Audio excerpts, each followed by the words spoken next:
Within the boundaries of one of the world's richest countries live some of the poorest people. Pine Ridge Reservation has an average family income of only $3,700 a year. There are so many injustices suffered by the Native Americans. Millions were forced off their lands, filled with broken promises. Many have given up and turned to drugs and alcohol. Family members abandon each other. The Native plight brings the informed and caring person to a crushing emotional paralysis.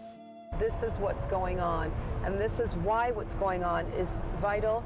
It's so important, and it's absolutely necessary for us to make a catastrophic transformation. No food, no water, no heat, no shelter. Violence against Indigenous women has reached an unprecedented level. And that's why I'm homeless. I sleep up here. I got my blankets, and I tried for food stamp. All I got was $16 a month.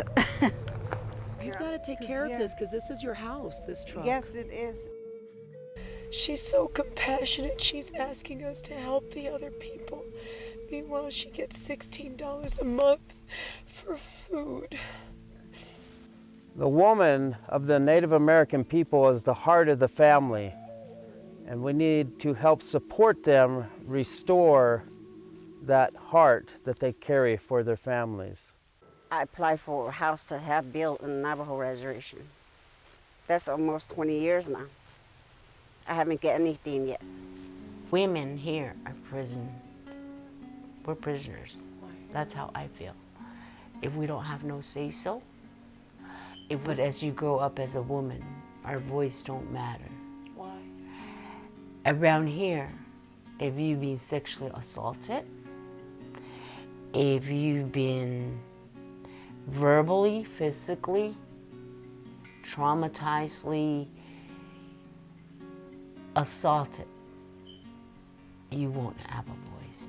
Natives were stripped of their land, families separated as children were forcefully taken away to impersonal boarding schools, forbidden to see their families or speak their native language.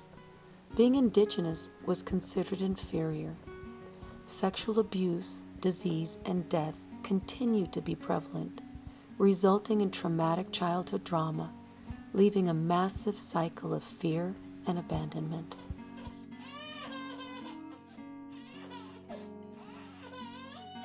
Everybody else is above us. Even Navajo men are above us.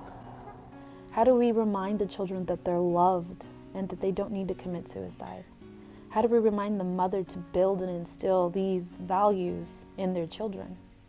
How do we get the fathers to turn away from what their fathers did to them in abandonment, drunkenness, education, and just creating that home that's necessary for a family value?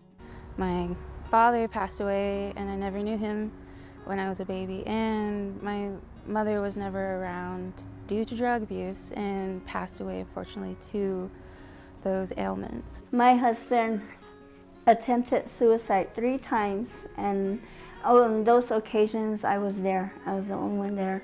I am a vet, 8 years duty for my country, so I'm not really asking for much. I just interested in getting work, period. My husband doesn't have a job because there's no work out there. No, it's made me tear up just thinking about all of that, because it's hard to think about it in this point, because when you're wrapped up in it, you just want to escape. And then thinking back on how much you've endured, it's crazy to think about, and it gets me choked up. To be on the reservation, you have to be there to see it yourself, to see what's going on. We can't ignore what was once done, but as new generations, how do we come away with that and not hold on to that burden? And I think that that's today and going on is where that change is going to become. Well, of course, rape, domestic violence, children violence, women violence, it's all here. I will go to FBI if you do not let us go.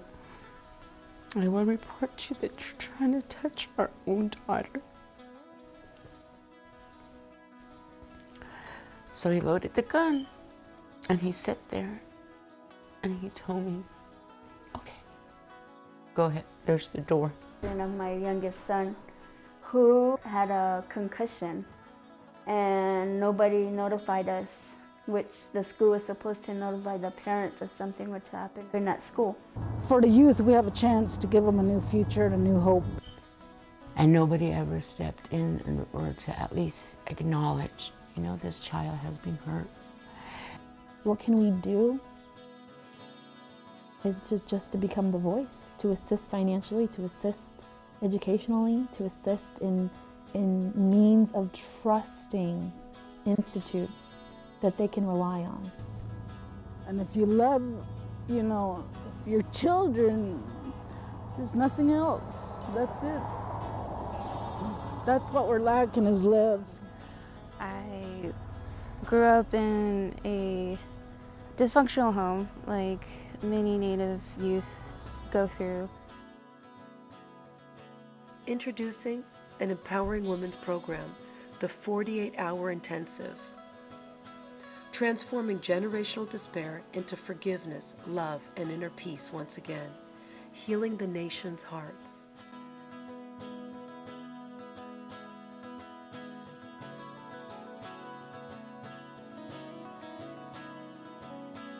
We live in such a sterile environment, and what we want is life in that environment, and your contributions will bring life.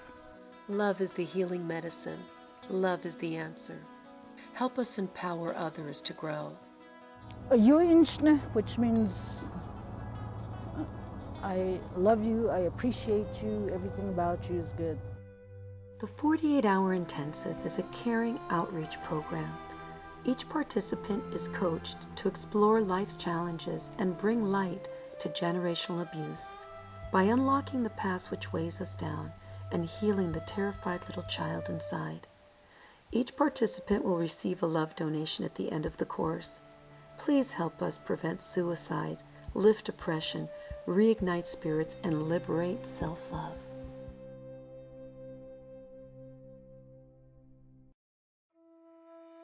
Right now, every donation counts. With your help, we can empower Indigenous people once again. Thank you so much for your donation.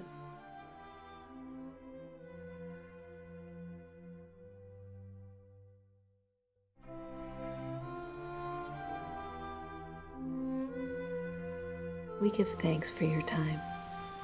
If you're unable to donate, please share this video.